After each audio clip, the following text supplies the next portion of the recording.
사실 우리나라 경제에 대해서 제가 오늘 속 시원하게 이야기를 하자면 한국 경제는 너무 몸조심해서 문제인 것 같아요.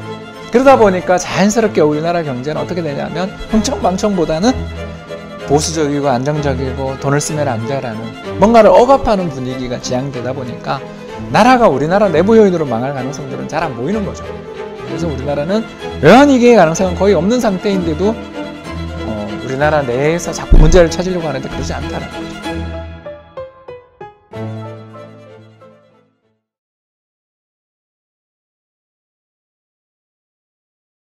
그럼 환율은 도대체 어떨 때 올라가느냐에 대해서 이제 공부를 해보겠습니다.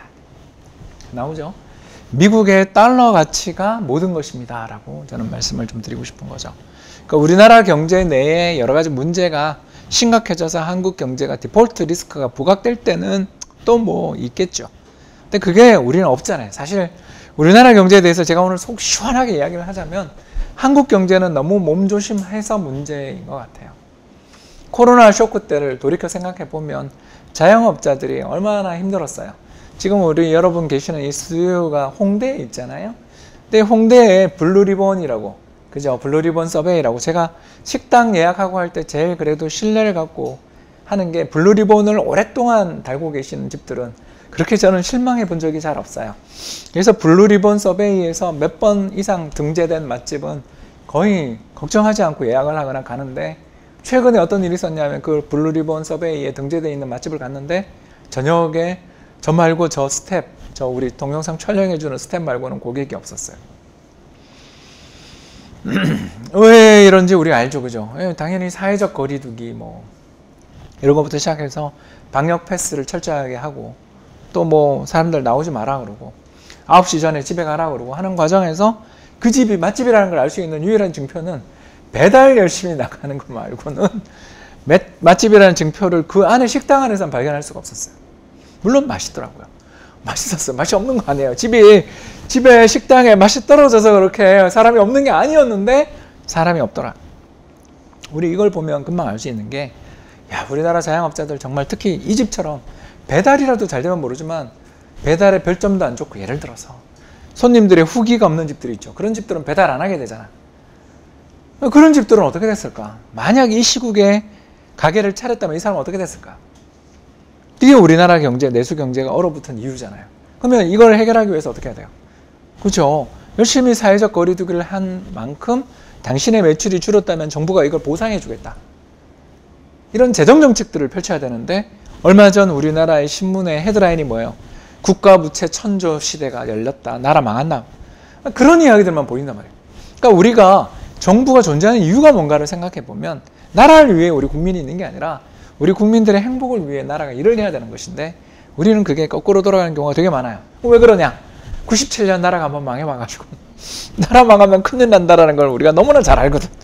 그러니까 나라는 건전해야 되고, 나라는 돈을 잘 가지고 있어야 되고, 나라는 건전하게 뭐 이렇게 헛짓하면 안 돼. 국가 부채가 늘어나면 안 돼. 뭐 이런 생각을 우리는 되게 많이 하는 거죠. 그러다 보니까 우리 경제는 외환 보유고도 뭐 역사상 맨날 최대. 거기다가 우리나라의 시장에 가지고 있는 외국인 투자 자금이 얼마냐면 999조예요. 지난해 12월 달 기준으로 해서 한국에 들어와 있는 외국인 자금이 그렇게 많이 들어와 있고, 또 우리나라 글로벌 투자자들 해외에 나가는 자산이 얼마나 많은데도 불구하고 언제든지 나라 망한다, 우리나라는 미래가 없다, 이런 기사들밖에 없죠.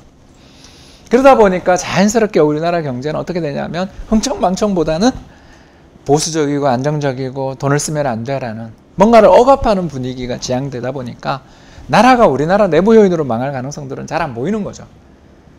가계부채 물론 가능성은 있지만 그게 외환보유고의 감소로 가면서 외환위기가 날 가능성은 없는 거잖아요.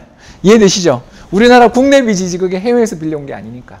그걸 구분을 잘 못하시면 안 되는 거죠. 그래서 우리나라는 외환위기의 가능성은 거의 없는 상태인데도 우리나라 내에서 자꾸 문제를 찾으려고 하는데 그러지 않다라는 거죠. 해외에 있습니다. 우리나라의 환율을 움직이는 가장 중요한 결정적 요인들은 우리나라 국내가 아니라 해외에 있다라는 것을 오늘 배워가시면 좋겠습니다. 우리 한국은행의 금리 인상 중요하지 않아요? 영향이 없다가 아니라 결정적인 것 같진 않아요 라는 거였죠. 그죠? 뭐가 결정적이냐? 파란 선 미국의 달러 가치. 전 세계 기축통화 역할을 하고 있는 미국의 달러의 가치가 상승할 때마다 우리나라 환율이 뒤따라 움직이는 것 같더라. 예, 보시면 미국의 파란 선, 미국의 달러 가치가 쫙 올라가고 난 다음에 우리나라 환율이 스파이크. 이때가 이제 그 유명한 글로벌 금융위기, 키코 사태, 태산 LCD, 뭐 다 우리 옛날 일입니다. 벌써 14년 전 일입니다만 저는 그때 은행에서 파생상품부에 일을 하고 있었거든요. 그렇기 때문에 저걸 눈앞에서 보고 있었어요. 이제 정말 무서웠던 시기였습니다. 우리나라 외환시장이 외부 충격에 아무리 외환 보이고 갖고 있어도 미국의 달러가 막 오르기 시작하면 우리나라는 꼼짝도 못하는 걸 발견할 수가 있었죠. 여기도 그렇죠. 2014년, 15년 역시 제가 국민연금 다닐 때였는데 미국의 달러의 가치가 엄청나게 상승하기 시작하니까 아무리 안정적으로 보이던 우리나라 원화 환율이 그때부터 급등하기 시작하더라고요. 이때 또 종합주가지수 1800포인트 갔죠. 그리고 2018년 트럼프가 미국을 뭐 위대하게 만들겠다고 그렇게 하면서 취임했던 트럼프가 달러를 약세로 보내겠다고 막 그러던 트럼프가 취임했는데 약세는커녕 달러의 강세로 연결된 걸 우리가 2018, 19년에 봤죠. 이런 일들을 놓고 보면 또 최근에도 그렇죠. 이런 걸 놓고 보면 우리나라의 환율, 달러에 대한 원화 환율을 움직이는 가장 중요한 요인은 미국 달러 가치다라는 것을 오늘 배웠습니다. 그래서 우리 제가 맨날 강추하는 앱이 하나 있죠. 프레드, FRED라는 앱이 하나 있는 거 아실 겁니다.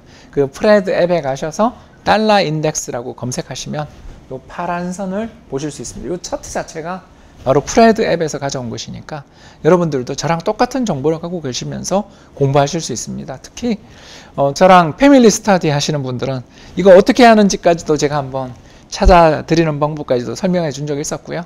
또 이번에 돈의 흐름에 올라타라라는 새 책에서도 이런 거 데이터 찾는 법을 상세하게 설명했으니까 한 번 더 보시면 감사하겠고요. 일단 차트에 대한 설명들은 이만하고 질문으로 이제 넘어가자면 도대체 달러는 그러면 왜 강세냐?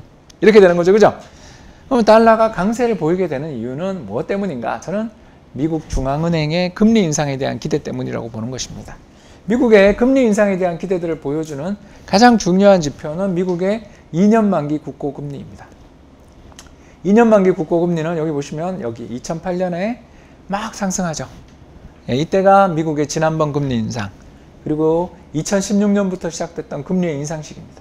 자, 이렇게 미국의 정책금리의 변화를 미리미리 잘 보여주는 미국 정책금리의 변화에 대해서 금융시장 참가자들이 금리 인상한다 그러면 제일 먼저 이 금리가 오르겠군이라고 생각하는 게 2년짜리 국채 금리가 되겠습니다. 그리고 최근에 엄청나게 오르고 있습니다. 이 2년짜리 국채 금리가 뭐냐 하면 향후 2년 동안의 미국 정책금리 평균을 시장에서 계산하는 중인 거죠. 2년짜리 국채니까 만기 2년짜리 국채라는 것은 향후 2년에 걸친 평균 정책금리가 몇 프로일까를 계산하는 거죠. 근데 지금 1% 가까이 가고 있죠. 쭉쭉 가고 있죠. 이건 뭘 뜻하냐? 지금은 제로금리지만 앞으로 평균 2년 금리가 1%예요 라는 걸 의미하는 거고, 그건 뭘 뜻하냐 하면 올해 4번, 내년 4번을 보는 거죠. 그래서 지금은 제로지만 2년 뒤에 예를 들어서 2024년 1월에 금리가 2%면 지금 제로고 2년 뒤 금리가 2%면 요걸 평균하면 1%죠. 이해되세요? 그래서 요새 시장에 그런 이야기가 나오는 거죠. 올해 2022년 금리를 3번이 아니라 4번 인상할 수 있다라는 이야기가 나오기 시작한 거 보셨죠? 그게 이거가 요건 월별 데이터인데 일별 데이터로 들어가 보면 이까지 올라가고 있거든요. 그래서 그런 거죠. 그래서 요 데이터와 미국의 달러 가치를 비교해 보시면 요번 2017, 18부터 미국의 달러의 강세가 출현했었던 가장 결정적 계기는 미국 금리 인상에 대한 기대가 완만하게 가다가, 그러니까 금리 인상이 시작되면서부터 이미 달러는 강세였는데 금리 인상의 속도가 완만하니까 다시 약세로 돌아섰다가 금리 인상 속도가 격렬해질 거라는 신호가 시장에 전해진 다음부터 강세로 가는 것을 발견할 수가 있습니다. 그래서 미국의 돈값, 그러니까 우리나라의 돈값이 중요한 게 아니다라는 걸 오늘 알고 있는 거죠. 즉 뭐다 우리나라의 정책금리도 중요하지 않다가 아니라 외환시장에서는 그렇군 이렇게 보는 지표라면 미국의 정책금리에 대한 기대의 변화가 시장에 굉장히 영향을 많이 미친다. 그리고 그 기대의 변화를 측정하는 데는 뭐가 좋다? 미국의 2년짜리 국고금리. 이게 제로에 있다가 오르기 시작할 때. 그죠? 오르기 시작할 때. 그리고 또 완만하게 오르다가 급등할 때.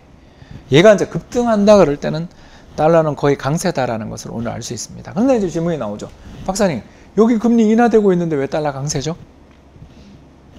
그렇잖아요. 예, 복합적인 방정식이라는 것을 오늘 우리가 알 수 있는 거죠. 그죠? 즉, 두 가지 요인에 의해서 좌우되는구나. 첫 번째 요인은 뭐다? 미국의 정책금리 변화에 대한 기대. 이게 제일 중요한 요인이니까 먼저 설명했고, 두 번째 요인이 무엇인가?